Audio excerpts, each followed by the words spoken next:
اپنی بھاشا میں سیاست کہتے ہیں. سیاست میں بھی بہت کیٹیگری ہے، گندی سیاست، صحیح سیاست، صاف ستھری سیاست. یا صاف ستھری سیاست کی بات ہوتی ہے جو زمین کو مینج کرنے، لوگوں کو ایک ساتھ لے کر چلنے کا ہنر جانتے ہیں. ابو ذر غفاری رضی اللہ تعالیٰ عنہ ایک صحابی، صحیح مسلم کتاب الامارہ میں 1826 میں ایک حدیث ہے. اللہ کے نبی نے فرمایا یا ابا ذر انی لاراک ضعیفا، اے ابو ذر میری نگاہیں آپ کو کمزور دیکھ رہی ہیں، میں سمجھ پا رہا ہوں کہ آپ کمزور ہیں. وانی لاحب لنفس لک ما احب لنفسی، اے ابو ذر میں جو چیزیں اپنے لیے پسند کر رہا ہوں وہی آپ کے لیے پسند کر رہا ہوں، جو آپ کے لیے پسند کر رہا ہوں وہی اپنے لیے پسند کر رہا ہوں. آپ نے فرمایا لا تأمرن علی اثنین ولا تولین مال یتیم، اے ابو ذر میری نصیحت آپ کے لیے ہے، آپ دو لوگوں کے بھی حکمران نہ بننا. دو لوگ بھی اگر آپ کے انڈر میں آنا چاہیں اور کہیں کہ ہم آپ کے ہاتھ پہ بیعت کرتے ہیں، آپ کو امارت سونپتے ہیں، تو آپ نہ بننا اور کسی یتیم کے مال کی ذمہ داری نہ لینا. ایک دوسری حدیث میں اللہ کے نبی نے انہی سے فرمایا، آخرت کو سامنے رکھتے ہوئے فرمایا یہ جو ذمہ داری، یہ جو عہدہ، یہ جو کرسی ملتی ہے، انہا امانہ، یہ امانت ہے قوم کی، کل قیامت کے دن اللہ اس کے بارے میں سوال کرے گا. وَإِنَّهَا يَوْمَ الْقِيَامَةِ خِزْيٌ وَنَدَامَةٌ، قیامت کے دن جس نے بھی یہ ذمہ داری لے رکھی ہے، اغلبیت اور اکثریت کو شرمندگی اٹھانی پڑے گی، ذلت اور رسوائی کا سامنا کرنا پڑے گا. مگر وہ شخص وہاں بھی سرخرو ہوگا جس نے یہاں پر مظلوموں کا ساتھ دیا ہوگا اور انصاف کو قائم رکھا ہوگا اور ہمیشہ سب کو ساتھ لے کر سب کے ساتھ انصاف کی بات کی ہوگی. ایسا شخص کل قیامت کے دن شرمندہ نہیں ہوگا، ورنہ یہ بہت خطرناک چیز ہے، امانت ہے، اس کے بارے میں حساب ہوگا. پیارے پیغمبر نے اپنی زندگی میں بھی نمونہ دیا ہے. اللہ کے نبی جب نبی نہیں بنے تھے تو مکے کے اندر ایک انسیڈنٹ ہوا، ایک واقعہ ہوا. باہر سے ایک تاجر آیا کپڑا وغیرہ بیچنے کے لیے. پہلے زمانے میں لوگ جب تجارت کرنے کے لیے جاتے تھے تو ساتھ میں کبھی کبھار اپنا کنبہ قبیلہ ساتھ میں لے جاتے تھے، کم از کم اپنی فیملی لے جاتے تھے. وہ بندہ لے کر آتا مکے کے اندر، مکے کے سرداروں میں سے ایک سردار نے اس سے سامان خریدے اور جب پیمنٹ کرنے کی باری آئی تو مکر گیا، منع کرنے لگا. اور اس کی بیٹی جو ساتھ میں لایا ہوا تھا اس کو بھی غلط نگاہوں سے دیکھنے لگا، بلکہ اسے لونڈی بنانے کی پوری کوشش کرنے لگا. اب وہ بندہ تاجر جو مکے میں آیا ہے، کیونکہ مکہ زمانے جاہلیت میں تجارت کا بزنس کا ہب تھا، دور دراز سے لوگ آتے تھے، یہ خانہ کعبہ کی برکت تھی.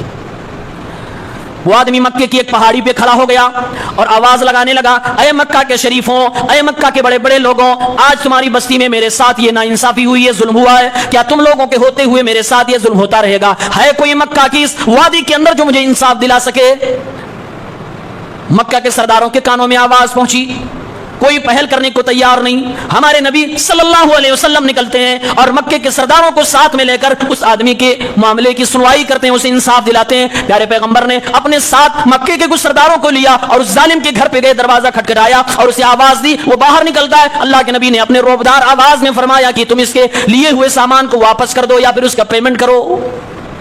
اور اس کے بعد ایک میٹنگ اٹینڈ ہوتی ہے، ایک سوسائٹی بنتی ہے، اس میں یہ حلف نامہ لیا جاتا ہے، سارے لوگ اس میں شریک ہوتے ہیں، سردار لوگ، اور اس میں یہ طے پاتا ہے کہ آج کے بعد سے مکے کی اس سرزمین پر، خانہ کعبہ کی اس پڑوس میں کوئی بھی کسی کے اوپر ظلم کرے گا، یہ سنگٹھن اس ظالم کے خلاف ضرور کھڑا ہوگا اور ایکشن لے گا. پیارے پیغمبر بھی اس میں شریک تھے، آپ بھی ایک ممبر تھے. جب آپ نبی بن گئے، نبی بننے کے بعد کبھی آپ کو یہ یاد دلایا گیا اے پیغمبر آپ کو وہ ایگریمنٹ یاد ہے؟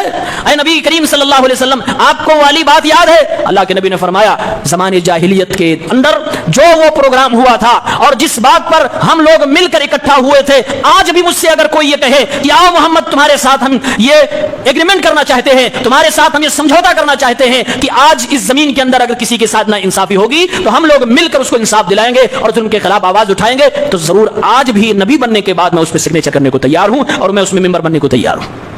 تمہارے نبی نے تو نمونہ دیا ہے، قرآن کریم نے بھی کانسیپٹ دیا ہے. اس لیے مسلمانوں دل چھوٹا کرنے کی ضرورت نہیں ہے، نتیجہ اللہ کے ہاتھ میں ہے اور نتیجہ ہمیشہ اہل ایمان صالح اور نیک لوگوں کے حق میں ہوگا، دیر میں ہوگا لیکن ہوگا. دل چھوٹا کرنے کی بالکل بھی چندہ ضرورت نہیں ہے. شیخ صالح العثیمین حفظ رحمہ اللہ فرماتے ہیں اگر مسلمان آج بھی اپنے آپ کو صالح بنا لے، جو اللہ نے قرآن میں کہا یرث عبادی الصالحون، میری زمین کے وارث میرے نیک بندے ہوں گے، کہتے ہیں اگر آج بھی لوگ اپنے آپ کو صالح بنا لے، نیک بنا لے، تو میں یقین کے ساتھ کہہ سکتا ہوں اللہ رب العالمین آج بھی اس زمین کے چپے چپے کا وارث اپنے نیک اور خالص مسلمان بندوں کو بنائے گا. لیکن مسلمانوں کی حالت جو ہے ایسے میں دیکھ کر میں یہ کہہ سکتا ہوں کہ ایسا ہرگز نہیں ہو سکتا، کیونکہ مسلمانوں کی حالت بہت خستہ ہے۔ صالح اس شخص کو کہتے ہیں جو شخص اپنے معاملات اللہ سے بہترین رکھے اور اپنے معاملات اللہ کے بندوں سے بھی بہترین رکھے، اسی کو صالح اور نیک کہا جاتا ہے۔ آج ہمارے سماج میں صالح اور نیک کی بھی ڈیفینیشن میں گڑبڑی ہے۔ لوگ سمجھتے ہیں نیک وہ ہے، صالح وہ ہے جو اپنے معاملات اللہ سے اچھے کر لے، یعنی نماز روزہ اور حج کا پابند ہو جائے وہ نیک ہو گیا۔ نہیں، یہ ادھورا نیک ہے۔ کمپلیٹ صالح نیک انسان اسے کہیں گے جو اپنا معاملہ اللہ سے تو اچھا رکھے، ساتھ میں اللہ کے بندوں سے بھی معاملہ اچھا رکھے، یہاں تک کہ جانوروں سے بھی اپنا معاملہ اچھا رکھے۔ عمر فاروق جب خلیفہ تھے رضی اللہ تعالی عنہ، تو جب وہ جانوروں کو بھی بھوکا دیکھتے تھے اپنی خلافت میں کانپنے لگتے تھے۔ اے اللہ، خلیفہ میں ہوں، میری حکومت اور خلافت کے اندر ایک جانور بھوک سے تڑپ رہا ہے، کہیں اس جانور کی بھوک کے حوالے سے بھی مجھ سے تو سوال نہ کر لے۔ اس لیے حضرت عمر